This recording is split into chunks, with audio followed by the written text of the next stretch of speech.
This is a conversation with Banchi Yimer. She's the founder of a group called Enya Lenya Besedet. They are a non-religious, non-political, community-based feminist activist group working on migrant domestic workers issues and general women's issues in Lebanon and Ethiopia. They seek to support women already working in Lebanon and are raising awareness in Ethiopia to stop women from going to Lebanon. The reason for that is the subject of our conversation today. It is called the kafala system. Kafala means sponsorship in Arabic, and as it sounds, what it essentially entails is that migrant domestic workers who go to Lebanon, their legal status is completely tied to the whims of their sponsors or kafil. The details are even more horrifying than this, and this comes at an especially troublesome time because Lebanon has obviously been going through an economic crisis for the past several months. But in addition to that, we now have a coronavirus pandemic to deal with. And if you're a migrant domestic worker in Lebanon, your legal status depends on the good faith of your employer. Now, needless to say, this actually translates itself into disaster, and Banchi actually speaks to us about this as well. So I hope you find this conversation interesting, and I urge you to please go through it despite the fact that it is very difficult. Those of you who may have triggers, I urge you to be careful. But it's an important conversation to have. It's an important topic to approach. And it's one that's not being talked about as much. Thank you for your time.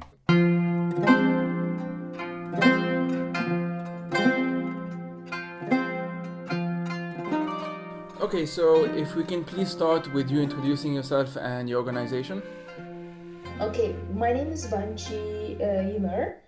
I'm an Ethiopian citizen, and I used to work in Lebanon the past 7 years as a domestic worker.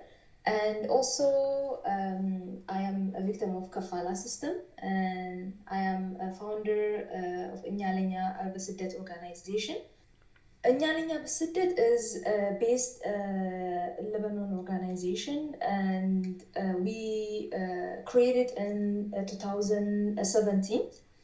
And at that time, I used to be, I went to attend English class in anti-racism movement. We call it it's MCC, but Migrant Community Center, but it's operate under ARM, anti-racism movement. So I went there to attend English class. And there were like a lot of Ethiopian, and I met, and there's a lot of opportunity I saw, and always I just wanted to serve my country, help my people, and do something good for my people. And I saw an opportunity, and I want to create it in Nyalenya, and it's there. It's created in Nyalenya Bisida. I want to create it is there is a lot of group in Lebanon, Ethiopian groups, but created by man. Some of them are led by man, and I just wanted. It's really I saw the difference between Ahmed's man and created by man. So they do different kind of jobs. Some of them they are doing a business. Some of them, working in a factory in other field. But they speak for us. And to be honest, I didn't like that because it's like it's our problem, it's our experience. We're really grateful they help, we're really grateful, we appreciate what they're doing for us, but we should speak for ourselves. But this is our fight, and we should be able to fight. And so that's why I needed to create a women organization run by domestic workers and leads by domestic workers, and we need to speak for ourselves. So, and also there is many groups that work on like doing the same things, helping. And I said we need to find long-term solution for our problem. Today you help 100 people, tomorrow will come 1,000 people for help. So I say like we need to find a solution. We need to sit and talk about what's the problem and what can it be done for long-term solution. That's the second purpose. And the third, most of us, we been suffered, and we don't want anyone to suffer like we did. and we don't want them to experience what we experience. That's why this is the few reason I created Nyalenya. And also there is a huge gap between Ethiopian domestic worker and other nationality. We have this tradition, cultures. We're not like the other domestic worker to speak freely, to talk about our body part, to talk about any issue related to our health, and we have a cultural taboo. So I wanted to create education and workshops and training only for Ethiopian by our language. Mm-hmm. So this is the reason. This is the few reason why I created Inyalinya Ambassador. That's amazing. So I came across your work after reading your article on thepublicsource.org, which is for those who don't know, it's a Beirut-based independent media organization. Your piece was entitled "The Lebanese Revolution: A New Chapter of Kafala Misery." So, can you tell us a bit why you felt that this was important to write about? Like, what is the piece? What is the piece about, and how is it linked? How is the kafala system linked to the Lebanese revolution? As in Alenya, we do many things. Like I don't mention what we do. We do we work on education. We work on training skills, and also we work on awareness and campaign. We do a lot of things, and one of our job is taking cases. So when we take cases, it's things we saw things that's out of control because before the revolution, we used to take per day like 5 to 7 cases, but now it's grown like between 7 to 15 cases and sometimes more. And most of the cases it's related to a financial crisis and the Lebanese revolution. Before the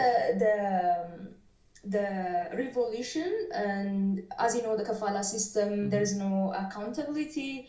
There is no people don't pay, and or the date rates it's two times per week, and a lot of women are being enslaved, and this abuse it's there is exists before even the revolution. But after the revolution, it gets worse.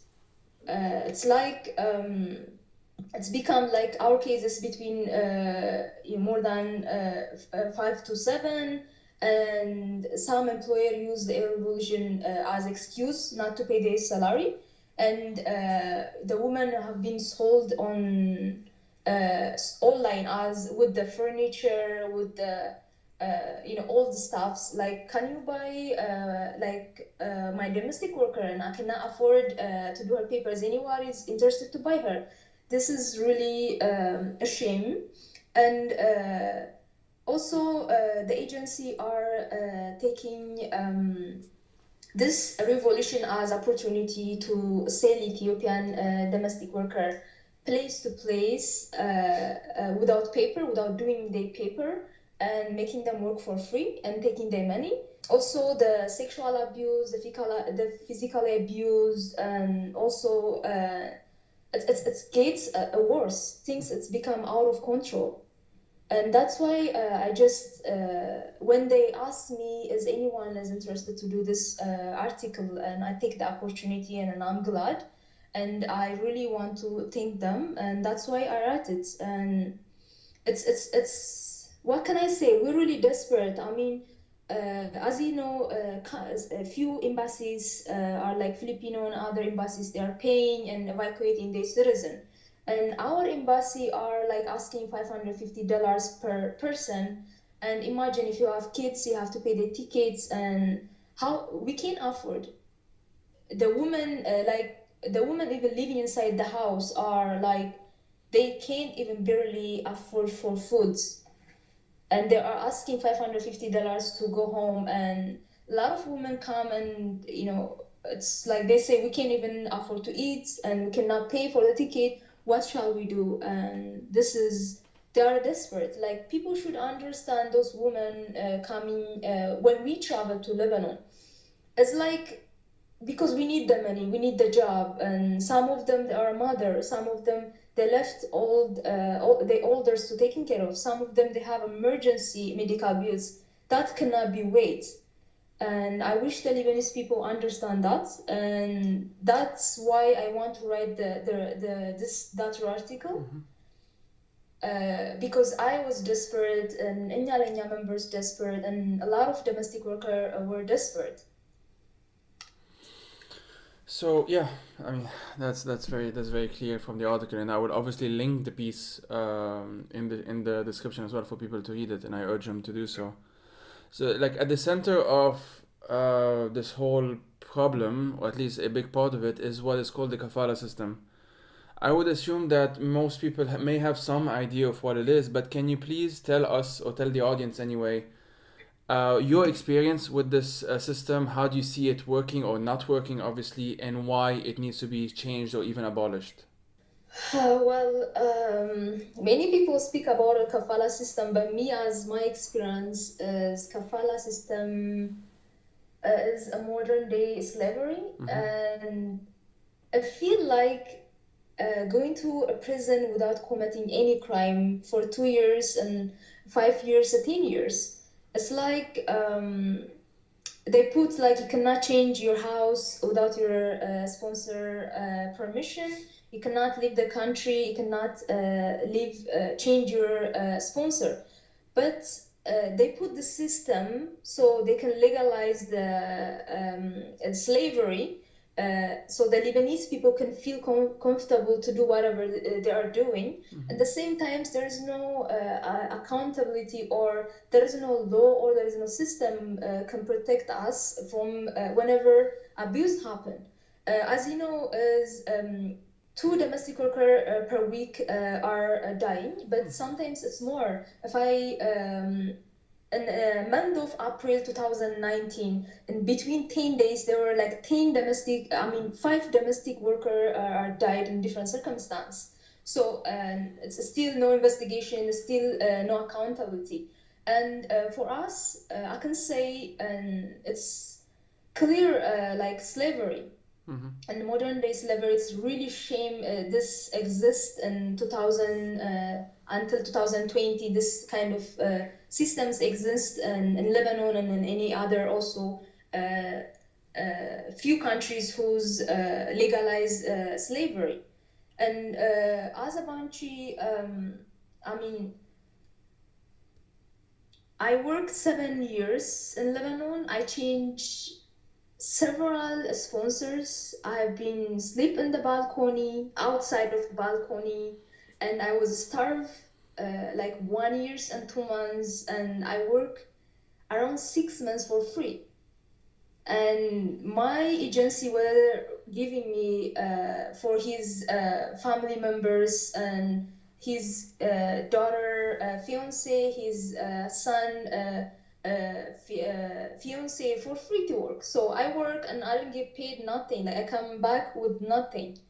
And my experience also is really hard. And this is I cannot say like I face big abuse like other domestic worker, but I can imagine the woman who's been physically abused or sexually abused, how they can move on with their life. Because if I tell you now, I am not in Lebanon, but still because of what I face, I've been faced a lot of many times sexually harassed and touched and also verbally abused, and from that I can't even sleep straight to 5 hours. I will wake up in this 5 hours. I will wake up maybe 5 times, sometimes 8 times. I will wake up and I couldn't sleep, and I couldn't even sleep without the door locked and without the lights off. And it's really hard to move on even after you left your job and after you left the Lebanon.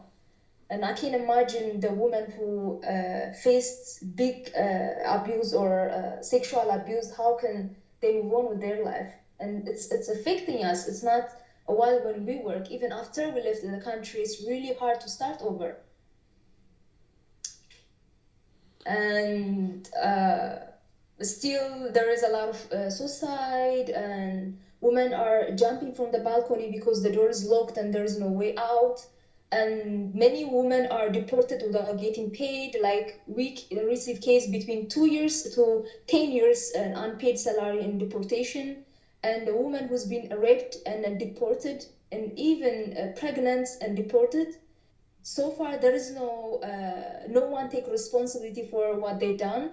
No one hold accountable. Even I read the Amnesty International report, no one has been hold accountable for what they did. Even clearly, you know, people send with the wheelchairs and even with mental abuse, and no one hold accountable.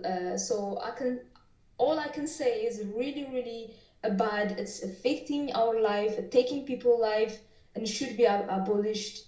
And also, it's ruining Lebanese reputation. I sometimes I don't know. I've participated in some of the classes at the MCC some years ago. The stories that I heard are stories that were not even necessarily new because you hear about them. I grew up in Lebanon. I left a few years ago, but I grew up in Lebanon. I feel I'm especially convinced of it now that most of us are basically complicit in it just by not talking about it, just by not calling for its abolition, and so on. I grew up in a household in Lebanon with one migrant domestic after the other. It was just seen as something that is normal, and but the problem, obviously, as your story is makes it very clear, is that beneath this quote unquote normality, hundreds, if not thousands, of horror stories. What are some of these things? Maybe you would be repeating yourself here, so as you wish, like you can answer this as you feel most comfortable, but like what are some things that are taken for granted by the Lebanese, and if you had a wider platform, hopefully Enyalenya continues to grow and more people, maybe after listening to this, maybe after reading your piece, and whatever you do next, maybe it becomes a bit more of something to talk about. But if you had a wider platform, what would you want to show to make the Lebanese understand what an estimated between 250,000 and many more, some estimate in Lebanon, migrant domestic workers actually go through in the country? I mean, they've been taking it as a granted. Like, Mm. it's not. We can't say it's a cheap labor. I can say it's a free labor, Yeah. because we working 7 days a week, and like between 14 to 16 hours, not just one place to place. And it's like $150. It's our salary, in between 150 to $500.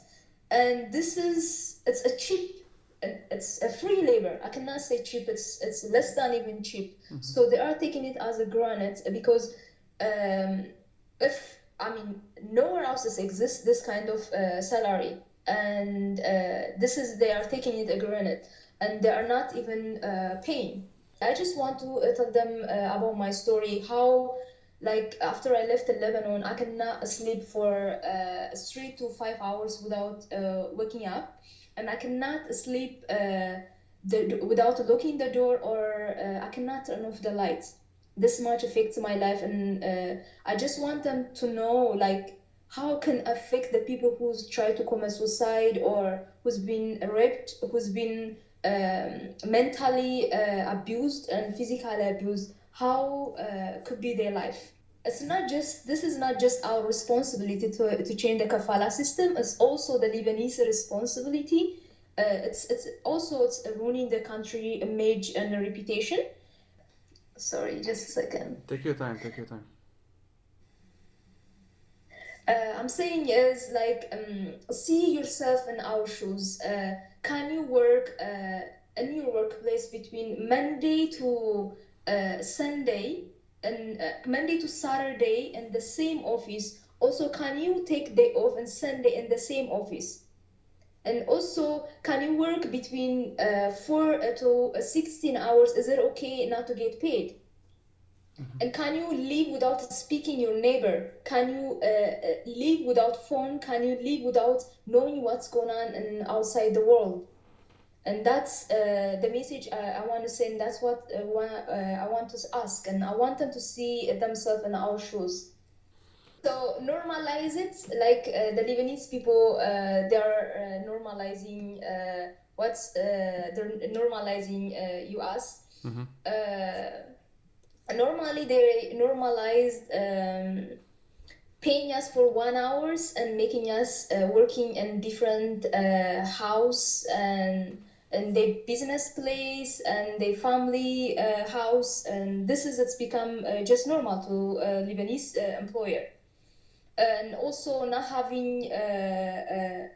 giving a phone and exclude us from social life, and also having a privacy, like we never have rooms. I used to sleep, as I mentioned, and outside the house there is a closed balcony. I used to sleep and on the floor, and it's a when it comes to a winter and the water is getting and I have to get up and sit on the couch and until the floor is dry.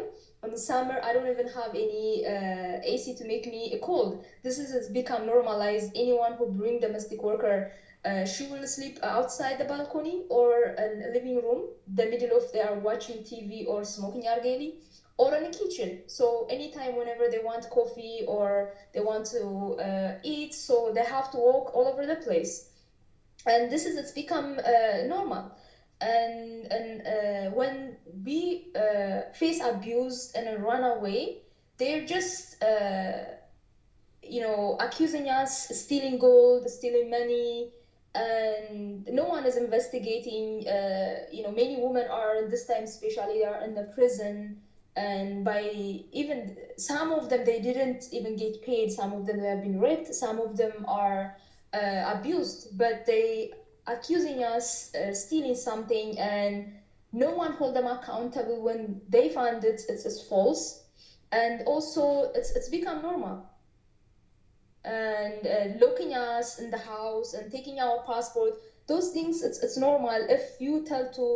If you ask anybody, it's count normal. Don't give her a phone or don't give her passport and don't let her to have a day off. This is it's become normal in Lebanon.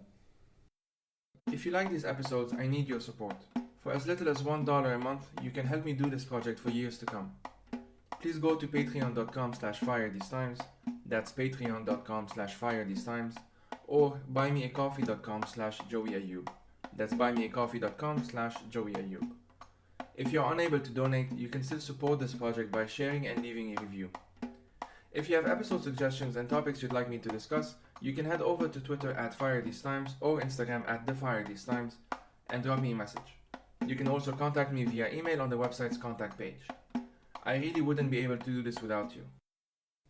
Yeah, and I can testify to having grew up listening to this a lot. I've heard neighbors say it. I've heard some family members say it. It's just become something that, as you say, has become normal. It shouldn't, obviously, but can you talk a bit about the reasons why many Ethiopians still try to come and work in Lebanon? Like how some of the living conditions in the areas of Ethiopia where they come from, especially the rural areas, maybe. Just because the reason I'm asking this question is just because even in the many articles that I read about whether it's about the kafala system or something else, there isn't always any background, and so it feels that if someone doesn't know much about what's happening, that it would be easier for them to either dismiss it or kind of like not think about it as much. So that would be my questions. Like, what are some of the living conditions back home, back in the areas of Ethiopia they come from, especially the rural areas? What are some things that you can tell us, basically? The living costs are very high in Ethiopia, and that's one of the problem. And no job, no jobs, because and the other things is uh, escaping early marriage.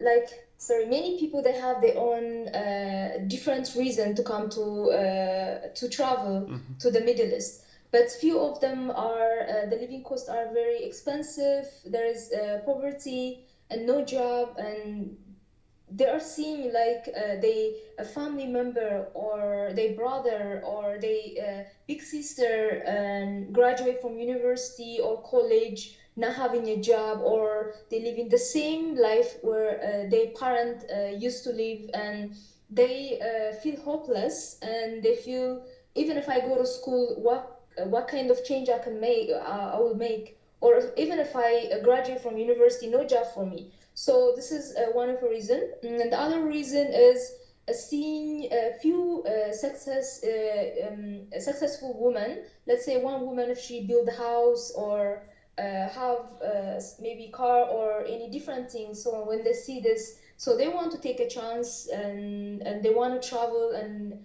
have the same things she have.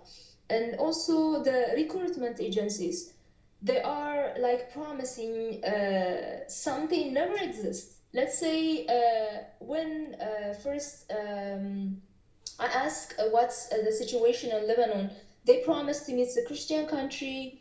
You will have a phone, and you will have every Sunday day off. And I used to speak English from the beginning, so your salary it will be 250. So when I get back, when I reach in Lebanon, what was waited for me is $150 salary, no day off, no cell phone, and I was a slave, and then I was really shocked. So imagine what they promise, and then my expectation and the reality. And they brainwashed the people from remote areas, village. They don't have any information. They are not aware of what's going on in Lebanon. So I think those are the main reason they are still coming. And the other reason is the Ethiopian government banned since 2008, but they make the rules, but they didn't implement it as they should. They are not controlling, they are not enforcing the law for the trafficker, because they shut down all the office, the people who work and to send to Lebanon. But what they didn't do is they didn't how can I explain it? They never arrested. Like time to time, as a Nyalenya, whenever we get case, woman who's been sexual abused or woman who has been died, we communicate with our people back in Ethiopia, the member in Nyalenya in Ethiopia. So we advise the family to put a complaint against the trafficker, but they bail out. So in this time period, they sit where they used to be or run out of the country, continue their job. So they will traffic to more and more people. And the government not holding accountable the traffickers, not taking serious measure. And also, they say it's banned, but the Ethiopian Airlines, clearly they were flying from Addis Ababa to Beirut, sometimes twice a day, sometimes one times a day, full of domestic workers. So those are the main problem why still they are coming. So one additional situation that has developed in the past few weeks, obviously, is the coronavirus epidemic. And so in Lebanon, since October, we've had, I mean, before October, but especially since October, more or less, we've had this economic crisis. And in addition, now there's obviously the coronavirus crisis. And, you know, while this affects everyone, I'm sure that it does affect migrant domestic workers and migrant workers in an especially harsh way. One thing that I think many people may not think about as much is how much the devaluation of the currency, the Lebanese lira, how much that affects those who are paid in Lebanese lira. So if you're already barely paid in Lebanese lira and then you have to convert it to dollars to send it back to Ethiopia, for example, then that has obviously been cut down significantly.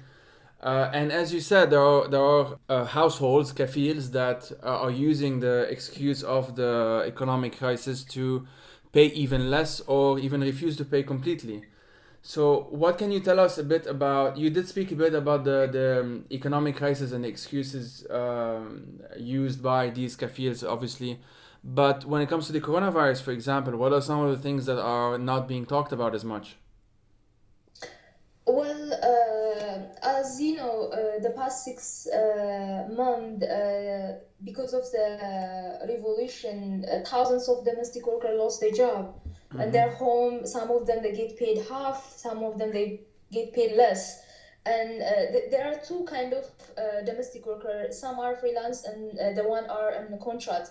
So the contract inside the house, so far, if they have any problem, I'm sure like they will go and check, because the sponsor really scared for themselves.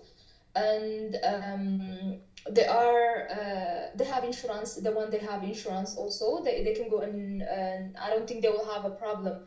Beside having everybody's locked down and having more work, more stress, and more problem, but still they face unpaid salary, and also some are undocumented.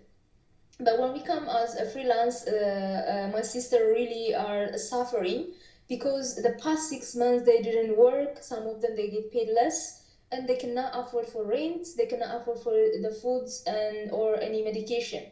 And plus to that, coronavirus happened in Lebanon, and we are not included in free tasting. So this few days, even today, I received some case, and she has half of the symptom. It has been 4 days. She had the symptom of coronavirus, but she went to the Mustashfa Harari. She went to different government hospital. They were returning her because she has no ID or passport, and she checked a private hospital. Obviously, she was asked $900 to see her condition. This is really bad, because this is the 5 cases we received. They went to check up and they returned without getting any service. And I don't know how the Lebanese government thinking to control the situation without including undocumented or the people who has no ID and or passports. And this is really a great fear, and the women are feeling like hopeless, and I'm horrified, and as everybody else, and I don't know what we do. This is between life and death. And also, once domestic worker knows like they have no way of testing, and they don't afford to go the private, and what will happen? They're going to stay, and not just they stay in one person in one house. Maybe there will be five, six domestic worker, or there is neighbors, and how many people will be infected because they didn't get they cannot afford the testing, and they don't have any ID, and we're not included. And it's really shame, because this is it's all over the world, and everybody's offering it for free, and should give priority. This time shouldn't be mentioned a paper, should be mentioned ID. And I don't know what they are expecting us to do, because it's lockdown. We cannot go, we cannot travel to Ethiopia and test there, and we cannot stay in Lebanon, and we have no access for testing or for any treatment. It's really, we're really horrified. Yeah.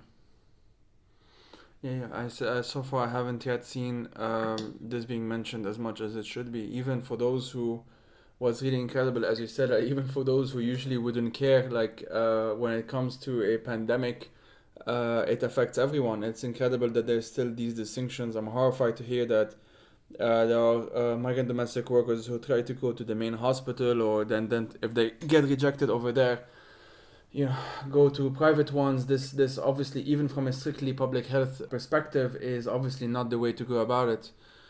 Banchi, like you've been very very generous with your time. Is there anything that we haven't had time to talk about that you feel that we should be talking about?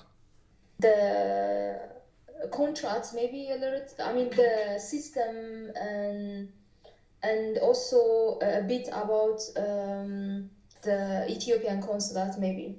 Okay. So Yeah. when we have the contracts, it said we can broke the contracts if three things happen. If we didn't get paid like continuously through 3 to 4 months, and when we physically abuse and sexually abuse.